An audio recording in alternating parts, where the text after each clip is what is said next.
Acerca de la tristeza. Hablamos acerca de los momentos en los cuales vivimos esa sensación de tristeza, de dolor, y que necesitamos aprender a manejar ese sentimiento o esa emoción. Porque si nosotros no lo aprendemos a manejar, nos vamos a ahogar o asfixiar en ese sentimiento. Y cuando no manejamos bien ese sentimiento, eso nos puede llevar a situaciones difíciles en nuestra vida, duras en nuestra vida, terribles. La anterior semana vimos que de la tristeza que no se maneja correctamente puede venir la depresión, y la depresión puede traer el suicidio. Y una tasa alarmante de suicidios en Bolivia, especialmente con la juventud, nos lleva a la conclusión de que no estamos manejando correctamente esos sentimientos. La tristeza que no se sana puede volverse en una apatía, en ese sentir, o en la persona que ya no se emociona con nada, ya nada le alegra, ya nada lo emociona, y después pasa a ya no tener ganas de vivir, tener ese sentimiento de que estoy en vano en la vida, o mejor no hubiera nacido, y es porque no aprendemos a manejar esas emociones. Ahora, decirle al Señor que nos libre de eso es una oración que no está mal, pero cuando nosotros entendemos cómo es la vida en esta tierra, más allá de solamente decirle que no venga la tristeza a nuestra vida, tenemos que cambiar la oración a decirle: ayúdame a manejar los momentos de tristeza. Porque el ejemplo que nosotros tenemos en la vida es Jesús. El ejemplo que tenemos nosotros es Jesús. Y Jesús atravesó esos momentos de tristeza. Entonces eso va a venir a nuestra vida. Pero ahora no quiero hablar de la tristeza porque ya hablamos la anterior semana, pero quiero hablar de otra emoción que viene a nosotros de una manera normal. Todo ser humano pasa por esta situación, y es la ira o el enojo. La ira o el enojo. La ira dice que es ese sentimiento de indignación que causa enojo. ¿Y qué es el enojo? Es esa molestia, ese pesar, esa disconformidad. Y en ciertos momentos va a llegar a nuestra vida todo eso. ¿Alguno de ustedes se ha enojado alguna vez? ¿Le ha llegado el enojo alguna vez? No, son hermanitos de la paz ustedes, ¿no? Todo tranquilos, todo peace and love. ¿Les ha llegado el enojo? Y no es que no somos buenos cristianos porque vino la ira, el enojo a nuestra vida. Es normal que suceda. Es normal que pase, es normal que en un momento venga ese enojo, o no estemos contentos con algo nos moleste, o empecemos a tener ese sentimiento de indignación ante algo. Te indignan muchas cosas, por ejemplo, la injusticia. Cuando no se hace una justicia, cuando te acusan injustamente, cuando te castigan, cuando tú no tenías la culpa. Y viene el enojo, viene la ira. ¿No es verdad? Desde todo, no solamente las personas mayores, al no ver la justicia en este mundo, al ver la corrupción en nuestro país, también hay esa indignación y nos viene la ira. Así también en la casa, cuando el hermanito fue el que rompió y al que lo castigaron fue al mayor, porque el mayor debería tener cuidado y el mayor estaba encargado de su hermano menor. Y a veces uno siente eso, ¿verdad? Siente eso, pero que no era mi culpa. Es un sentimiento que viene. Es un sentimiento que viene cuando tú en el colegio te esfuerzas por ser el mejor, sacas las mejores notas, pero curiosamente al hijo de alguien o al que tiene amigos en el colegio le ponen mejor nota que a ti. Y tú reniegas porque eso es injusto. Y tú aprietas los dientes y empiezas a gastar esos dientes porque ves que eso es injusto. Porque ves que las cosas no son correctas y te indignas. Y ahí viene la ira. El asunto es que tenemos que aprender a manejar la ira también. La palabra de Dios dice, si me acompañan, a Efesios capítulo 4, el versículo 26. Miren cómo dice la palabra de Dios. Efesios capítulo 4, versículo 26. Cuando lo tengan, quiero escuchar un fuerte amén. Unos cuantos nomás. ¿Dónde está su Biblia? Levanten la Biblia. Eso. Muy bien. Bien, bien. Porque a la iglesia se viene con Biblia. No, es que yo vine con Biblia, pero mi Biblia en el celular. La iglesia se viene con esta Biblia, con hojas en las cuales yo puedo tocar, leer, subrayar. Y porque soy buena tierra, vengo con un cuadernito para tomar apuntes. ¿Dónde están sus cuadernitos para tomar apuntes? Ahí está, muy bien. Bien, una hoja, está bien, está bien. En algún momento cuando yo no tenía un cuadernito para tomar apuntes, tenía hojas y las tenía por aquí. Como ven, aquí yo hago algunos apuntes cuando a veces no tengo cuadernito. Y está bien, bien, bien, chicos. Alegra. Eso quiere decir que tenemos interés y el Señor va a recompensar ese interés. Amén. Nadie quiere recompensa. ¿Cuántos quieren recompensa? Ya. Muestren ese interés, el Señor los va a recompensar. Efesios 4:26, airaos, pero, o sea, esto no es un permiso, como decir, sí, enójate. No es un permiso, ¿ok? Pero sí es Dios dándonos entender que Él sabe, Él comprende que hay momentos en los cuales te vas a enojar. Le sucedió a Jesús. Así como la tristeza vino a la vida de Jesús, también la ira vino a la vida de Jesús. Por ejemplo, ¿se acuerdan cuando Jesús llega a Jerusalén? En 2 ocasiones llegó a Jerusalén. Bueno, 2 ocasiones que se menciona este ejemplo. Llega a Jerusalén y va al templo. Al templo donde se supone tiene que ser la casa de Dios, casa de oración. Amén. Pero ¿qué encontró en el templo? ¿Recuerdan lo que encontró en el templo? Un mercado. Habían convertido la casa del Señor en un mercado. Ok, pero está mal que se vendan cosas. Todo depende del orden. Si hubiera sido fuera del templo, no pasaba nada. Fuera del templo no pasa nada. Pero la cosa es que lo metieron al templo. El templo tenía tres sectores: el atrio, el lugar santo y el lugar santísimo. ¿Ya? Lugar santo y lugar santísimo solamente entraban los sacerdotes, nadie más.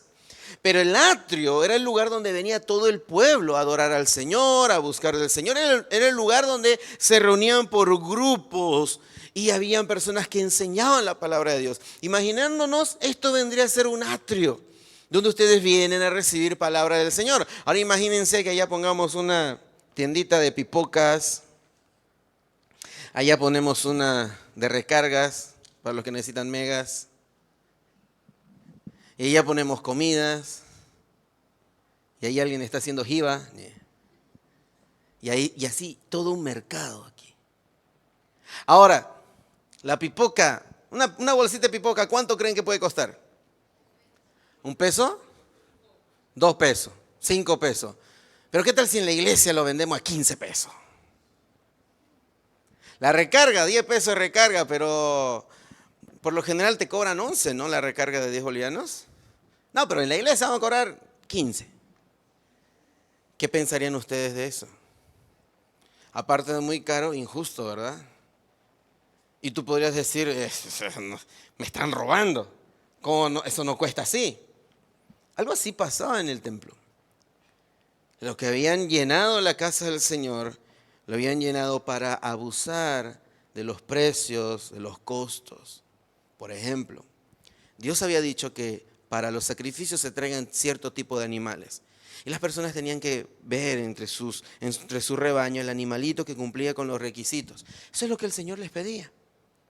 Pero ellos llevaban ese animalito que habían cuidado, que cumplía con los requisitos, y abusivamente en el templo le decían, no, ese animalito no sirve. Tiene que comprar los animalitos que sí sirven y nosotros lo tenemos. Y aquí está, usted puede elegir entre todos estos modelos. Pero ese animalito no es que no servía, sino que abusivamente decían, no sirve, para que compren los animalitos del templo. ¿Eso está bien, está mal? Jesús, cuando llegó al templo y vio todo eso en la casa de Dios, no afuera, en la casa de Dios, se indignó. Y habíamos dicho que la ira es ese sentimiento de indignación. Y él se indignó de que habían convertido la casa del Señor en un mercado, pero no solamente en un mercado, sino en una cueva de ladrones. Así lo dijo Jesús. ¿Y recuerdan lo que hizo Jesús? ¿Recuerdan lo que hizo Jesús? Agarró, hizo un cinto, ¿verdad? Como un chicote, y empezó a sacar a todos, volcó la mesa de los cambistas, liberó a los animales, sacó a todas las personas del templo y dijo, mi casa será llamada casa de oración, pero ustedes la han convertido en cueva de ladrones. Ahí está, cuando Jesús se enojó, se indignó y vino la ira. Pero la palabra de Dios dice, airaos, no pequéis. Y en eso algunos piensan que cuando Jesús agarró el chicote empezó a chicotar a medio mundo. No hizo eso. Culturalmente, tener un cinto en la mano representaba autoridad. No era para golpear, sino era una representación de autoridad. Muchos de los sacerdotes, muchos de los fariseos, entre su vestimenta llevaban un chicote para en algún momento mostrar autoridad. No es para chicotear a las personas. Habían momentos en donde sí se daba vara a las personas como castigo por delincuencia, por otras cosas. Pero cuando Jesús agarró, era una señal de que él era una persona con autoridad. Él no golpeó a nadie, tampoco insultó a nadie. Ahí no lo ven insultando a Jesús a las personas, no. Él tomó autoridad y sacó a todas las personas del templo con autoridad. Porque nunca se han puesto a pensar, ¿cómo solamente Jesús pudo haber sacado a tantas personas del templo? ¿Cómo no hubo alguien que se le paró y le dijo, ¿por qué me querés sacar? No, aquí no me saca nada. Aquí me puso el tal sacerdote, tal fariseo, me dijo que yo me ponga aquí, de aquí no me saca nadie. El hecho de que Jesús haya agarrado un cinto en la mano era una señal de autoridad. Las personas reconocían eso. Cuando tenía el cinto, no le tenían miedo porque me va a pegar. Reconocían que era una persona con autoridad y obedecían a lo que esa persona decía. Pero Jesús no golpeó a nadie, Jesús no insultó a nadie, Jesús no profirió nada malo a las personas. Hay otro momento en el que también Jesús tuvo ese enojo, esa ira. Y se encuentra en Marcos capítulo 3, versículo 1. Otra vez Jesús entró en la sinagoga y había ahí un hombre que tenía seca una mano, el nombre de la mano seca. Y le acechaban para ver si en el día de reposo le sanaría, a fin de poder acusarle. Los fariseos hacían esto. Versículo 3. Entonces dijo al hombre que tenía la mano seca, levántate, ponte en medio. Y les dijo, ¿es lícito en los días de reposo hacer bien o hacer mal? En el día de reposo, ¿se tiene que hacer bien o se tiene que hacer mal? Dijo Jesús. ¿Salvar la vida o quitarla? Y los fariseos que estaban queriendo acusar, a ver si sana en el día de reposo, así lo acusamos. Cuando Jesús dijo esto, ellos callaron, dice, se callaron. Pero ellos callaban, no respondían. Entonces, mirándolos alrededor con ¿Con qué? Se le fue el cristianismo a Jesús. No, porque es un sentimiento que viene a nuestras vidas. Y el hecho de que venga el enojo no significa que eres menos cristiano. No significa que él era menos Jesús en todo caso. Entonces, mirándolo alrededor con enojo, entristecido por la dureza de sus corazones, dijo al hombre: extiende tu mano. Y él extendió la mano y fue restaurada, fue sanado. Y salidos los fariseos tomaron consejo con los herodianos para que le pudieran acusar y destruir a Jesús. Pero miren cómo Jesús, por ver esa dureza del corazón, por la dureza del corazón de las personas, él también sintió ese enojo.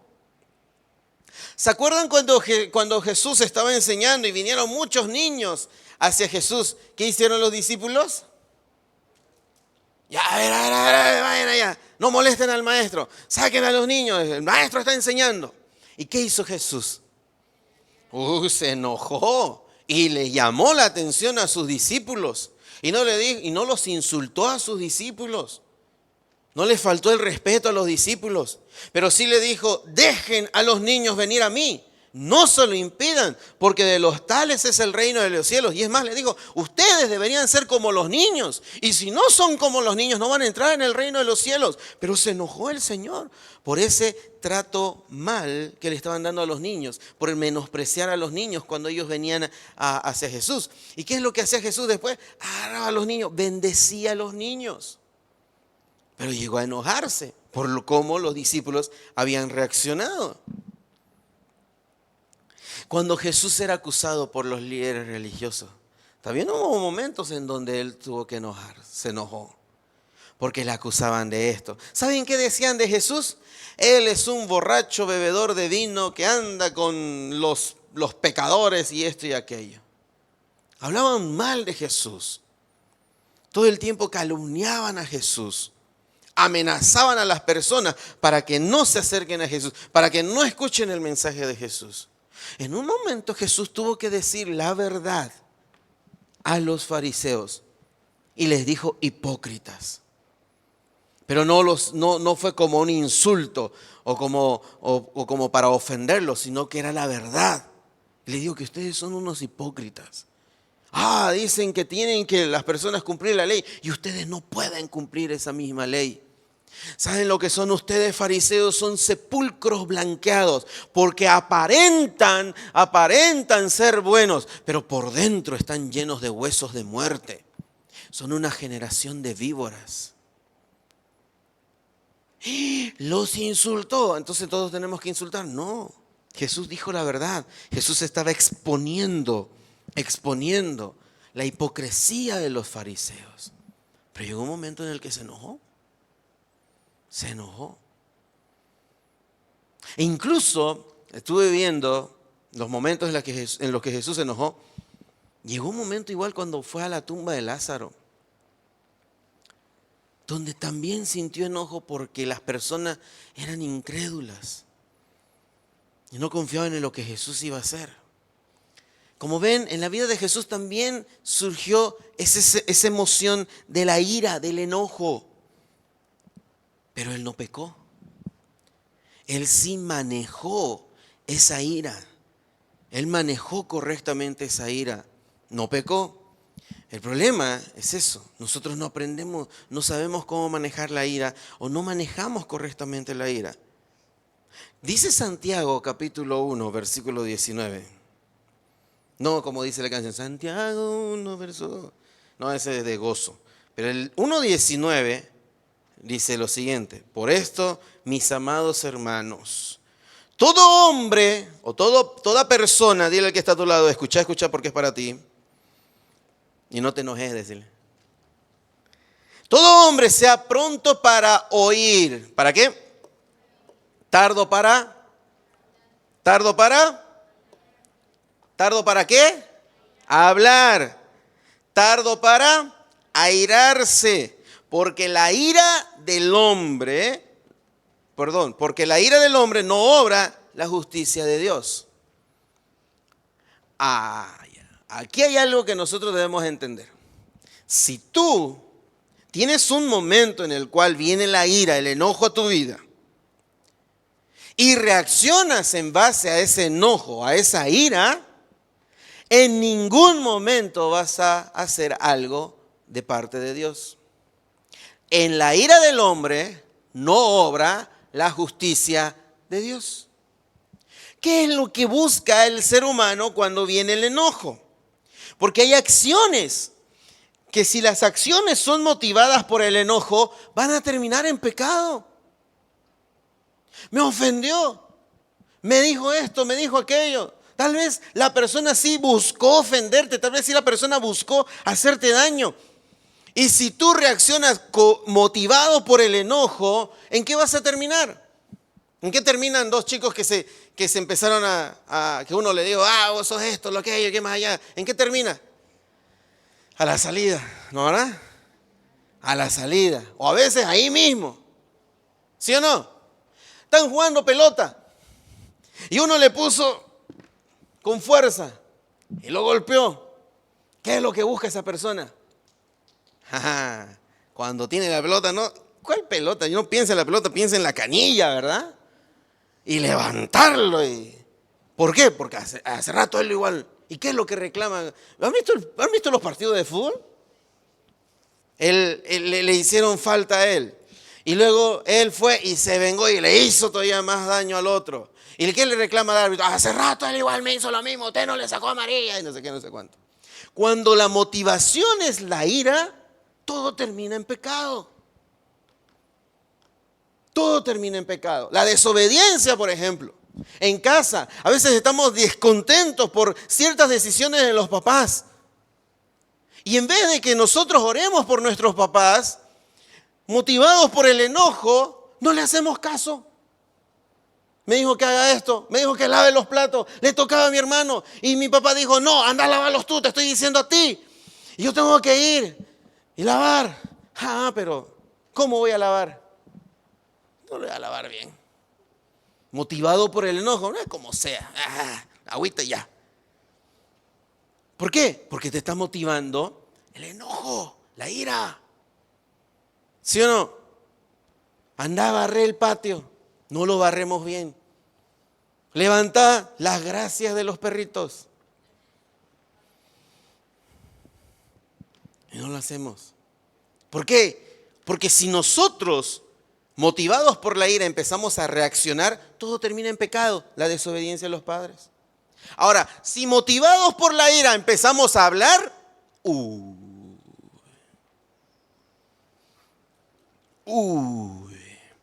las malas palabras que salen, porque a mí me dijeron eso, yo también le digo. Ay, me dijo una mala palabra, yo me sé 3 malas palabras peores todavía. Motivadas por el enojo. ¿Han visto cómo se pelean en los micreros? Si hay alguien que es micrero aquí, no hay nada contra ti. ¿Han visto cómo se pelean? Cuando un auto se le cruza. ¿No, verdad? ¿Y qué? Y esto y aquello y aquí más. Motivados por el enojo, si hablamos, todo termina en pecado. Ofendemos la madre, ofendemos al padre, ofendemos la vida, ofendemos la familia. Le decimos un montón de cosas. Queremos humillar a las personas. En casa, ¿cómo hablas cuando viene el enojo contra tu hermano? Y los insultos que le dice, enano de porra. ¿Qué importa? Total, tú eres adoptado. Decimos cosas que los dañan. Que en vez que nosotros como hermanos mayores, ¿cuántos de ustedes son hermanos mayores? Levanten la mano. Ay, Dios mío, tienen responsabilidad. En vez que ustedes tengan palabras que levanten el ánimo de sus hermanitos, a veces motivados por el enojo, terminamos ofendiendo, haciéndoles dudar si son de la familia o no. Vos te trajo un perro. Te recogimos de la calle.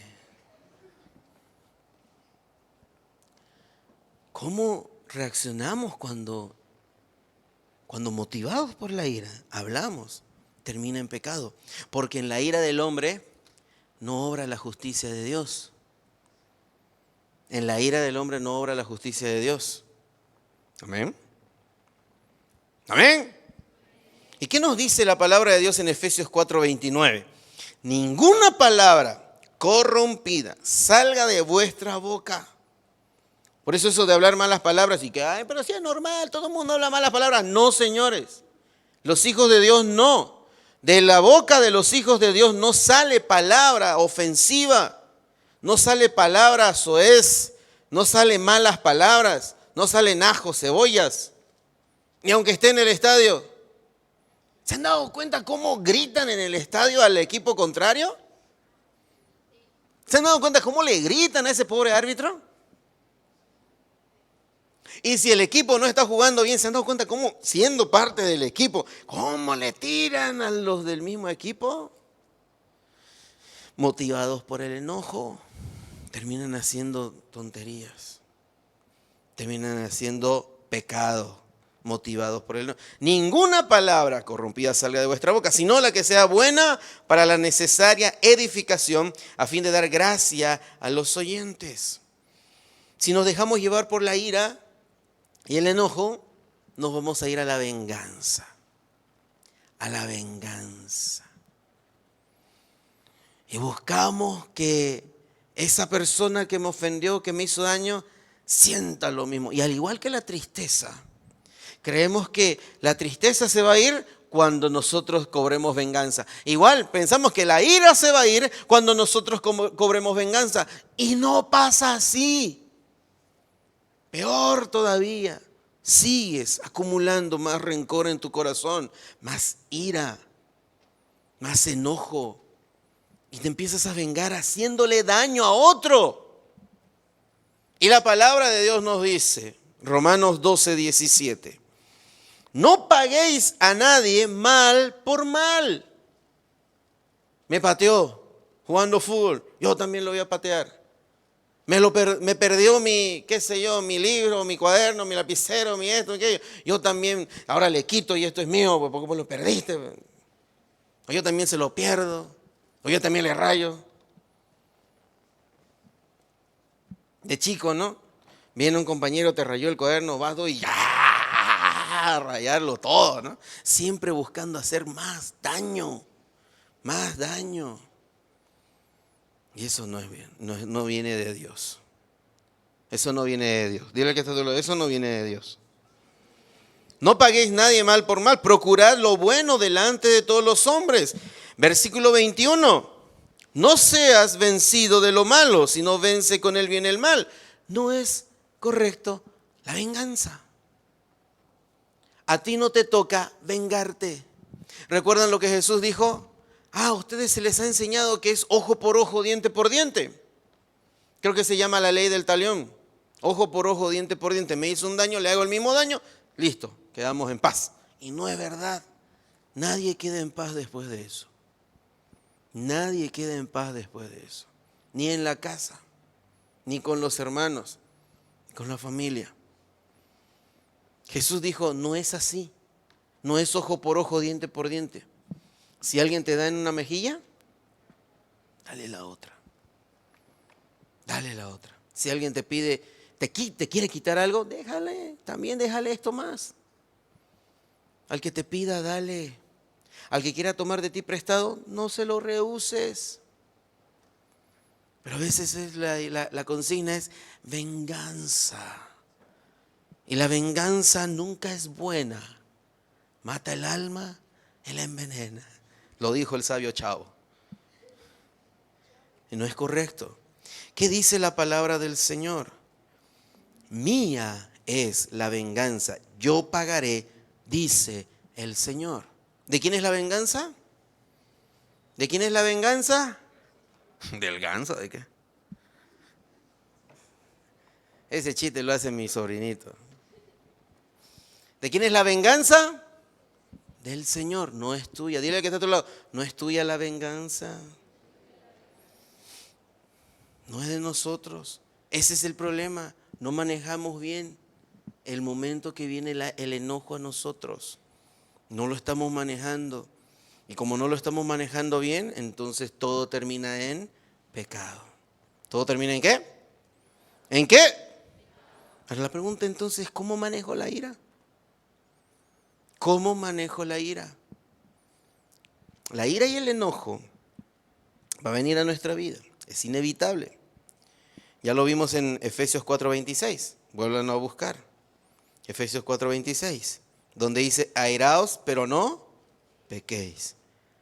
No se ponga el sol sobre vuestro enojo. Y el versículo 27, no deis lugar al diablo. Al igual que la tristeza, si no se sabe manejar, da lugar al diablo para que meta en tu vida depresión y suicidio. Y en la ira también da lugar al diablo. Y empieza a obrar en ti maldad, daño, destrucción. No podemos darle lugar al diablo cuando vengan esos sentimientos en nuestra vida. Tenemos que aprender a manejarlo como lo hizo el Señor. Y depende de nosotros. Nosotros le podemos decir al Señor, Señor, ayúdame a manejar la ira. Pero Dios no va a venir a decirte, bueno, te va a poner un chip de esto estaba en versión malvado, ahora está en la versión bueno. No va a hacer eso el Señor. El Señor te va a dar consejos prácticos para que tú hagas y tú quites la ira de tu vida. Miren, Efesios 4. Ahora vamos al versículo 31. 31. ¿Lo tienen? Quítese de vosotros toda amargura. Ahora no dice, dejen que el Señor les quite. Entonces dependeríamos del Señor. Señora, quita mi vida, quita la ira. No es así. Es uno mismo. Uno mismo tiene que ver qué hay en su vida. Y si hay ira, uno mismo tiene que quitar con los consejos que nos da el Señor. ¿A quién le toca quitar la ira? ¿A quién le toca? ¿A quién le toca? Se están enojando ustedes, ¿no? ¿A quién le toca? Háganlo más personal. ¿A quién le toca? Quítese de vosotros toda amargura, enojo, ira, gritería, maledicencia y toda malicia. Porque eso viene, ese es el combo de los que no saben controlar el enojo y la ira. Ahí está el combo. Porque empieza con amargura, enojo, ira, empiezan a gritarse, empiezan a maldecir, a insultar y empiezan a hacer cosas malas, motivados por el enojo. Y eso es algo que no tiene que haber en ustedes. Míralo al que está a tu lado fijamente y dile, no quiero ver eso en ti. Si te hago enojar, decirle. Entonces, ¿qué debemos hacer? Versículo 32, aquí vienen los consejos. Antes, sed benignos. Tienen que ser benignos. Dile al que está a tu lado, tienes que ser benigno. ¿Y ahora qué significa benigno, pues? Amable. Amable. Romanos 12:20. ¿Cómo expresar esa amabilidad con aquellos que buscan hacerte daño? Romanos 12:20. Así que si tu enemigo, aquel que te quiere hacer daño, ¿qué pasa? Tuviera hambre, déjalo morir de hambre. Un enemigo menos. Un enemigo menos. ¿Qué hay que hacer? Comparte tu recreo. Cómprale una empanada, una soda. Ayúdale con la tarea. ¿Sí o no? Si tuviera sed, dale de beber. Pues haciendo esto, ascuas de fuego montarás sobre su cabeza, no sobre la tuya. La responsabilidad va a ser de él, ya no tuya. Cuando Dios haga justicia, tú vas a poder levantar tu frente en alto en justicia, pero Él va a tener que pagar por toda la maldad que ha hecho. Pero tú no.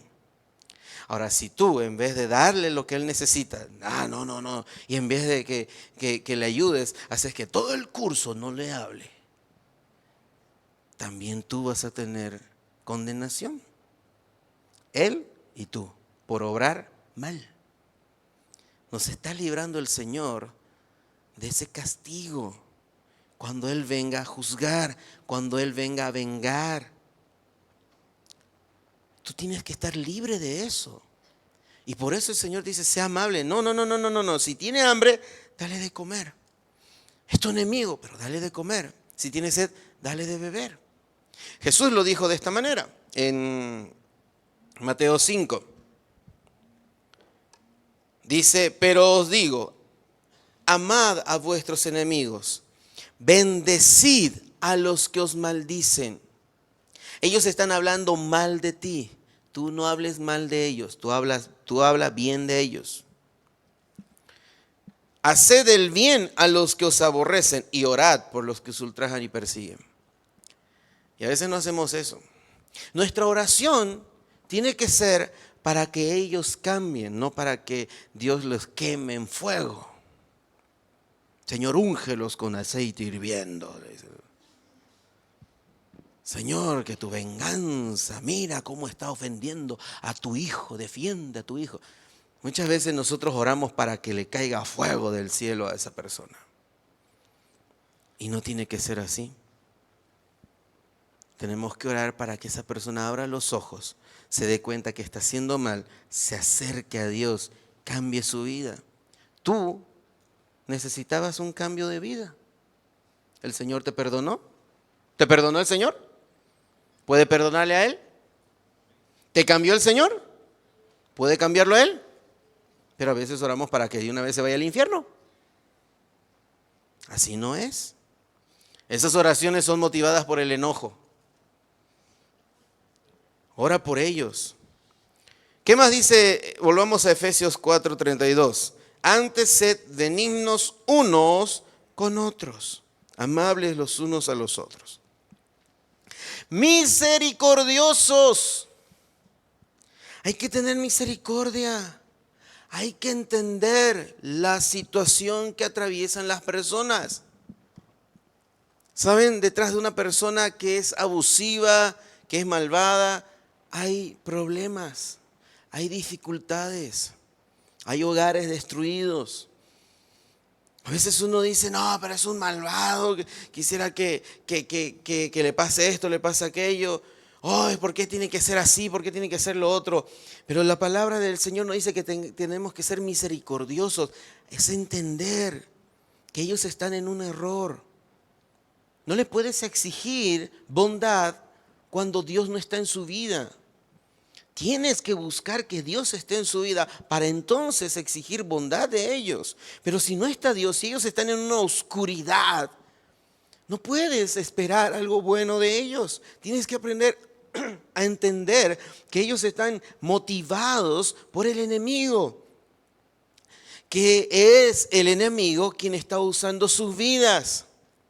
No puedes simplemente pelearte con las personas. Ya lo dijo el Señor. O lo dijo el Espíritu Santo en Efesios, nuestra lucha no es contra sangre ni carne, sino contra principados, potestades, contra los demonios y contra Satanás. Con ellos es la lucha. No con las personas, no con tus hermanos, no con tus padres. No, tu lucha no es con ellos. Y si los papás no están siendo guiados por el Señor, tú tienes que orar para que el Señor los guíe. Tu lucha no es contra tus padres, tu lucha no es contra tus hermanos, tu lucha no es contra las personas.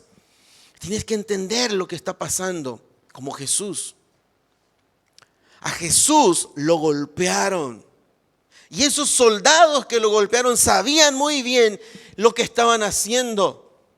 A Jesús le clavaron las manos y los pies, y el soldado que agarró el clavo y el martillo y que empezó a golpear para traspasar su mano y que se clave en la madera, sabía muy bien lo que estaba haciendo. ¿Sí o no? Pero ¿qué dijo Jesús de ellos? Padre, perdónalos. ¿Por qué? No saben lo que hacen. Y uno dice, pero no, sí, él sabía muy bien cuando agarró el clavo y cuando golpeó con el martillo, sabía muy bien lo que estaba haciendo. Estaba siendo guiado por el enemigo. Está en una oscuridad.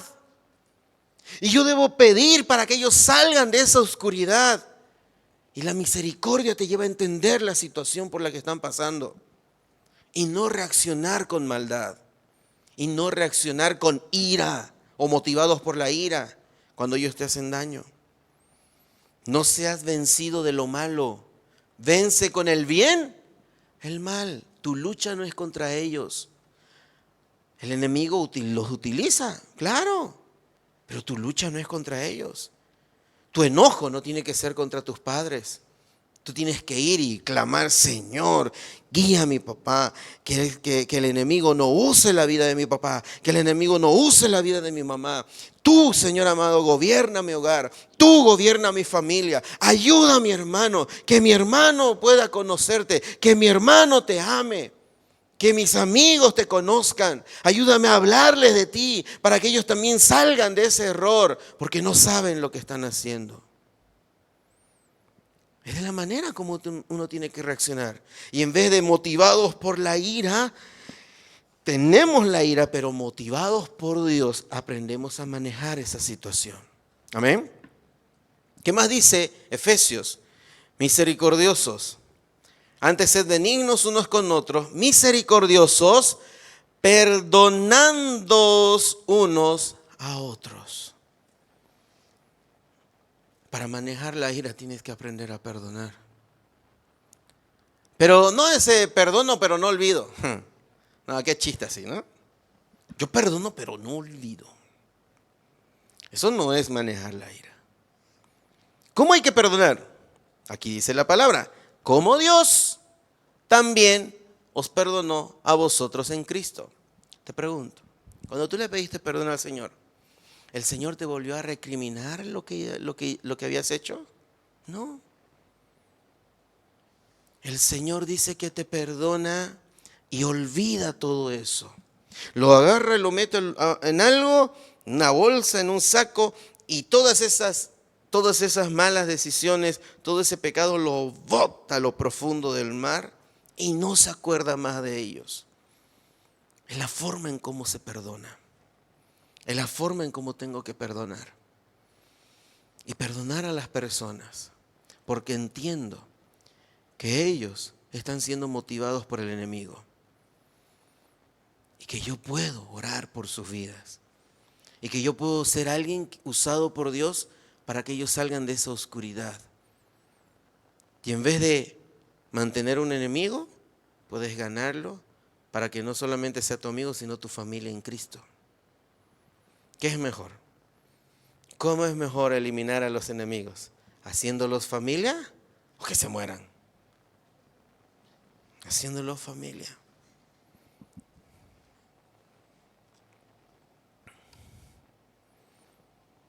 Dios quiere esto. Vámonos de pie. 1 Timoteo 2:8. Ahí lo van a ver en la pantalla. Pónganse de pie. Quiero pues que los hombres oren en todo lugar. Porque en el colegio vas a necesitar orar por tus amigos. En casa vas a necesitar orar por tus hermanos, por tus papás. En todo lugar. Digan conmigo, en todo lugar. Pero levantando manos santas, sin ira ni contienda. Sin ira ni contienda. Y para que yo pueda orar por las personas y que el Señor me vea sin ira ni contienda, tengo que aprender a manejar la ira. Ser bueno con ellos. Misericordioso. Haberlos perdonado. ¿Saben que cuando Jesús dijo, Padre, perdónalos porque no saben lo que hacen? Él ya los había perdonado primero.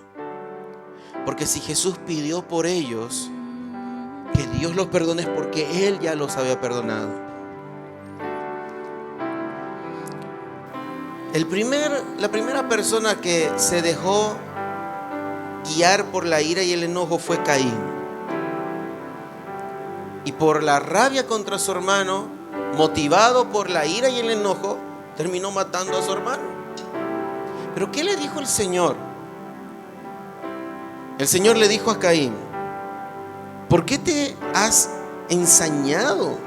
¿Y por qué ha decaído tu semblante? Si bien hicieres, ¿no serás enaltecido? Y si no hicieres bien, ojo, el pecado está a la puerta. Es que airarse no es pecado, pero si no aprendemos a controlarlo, el pecado está a la puerta.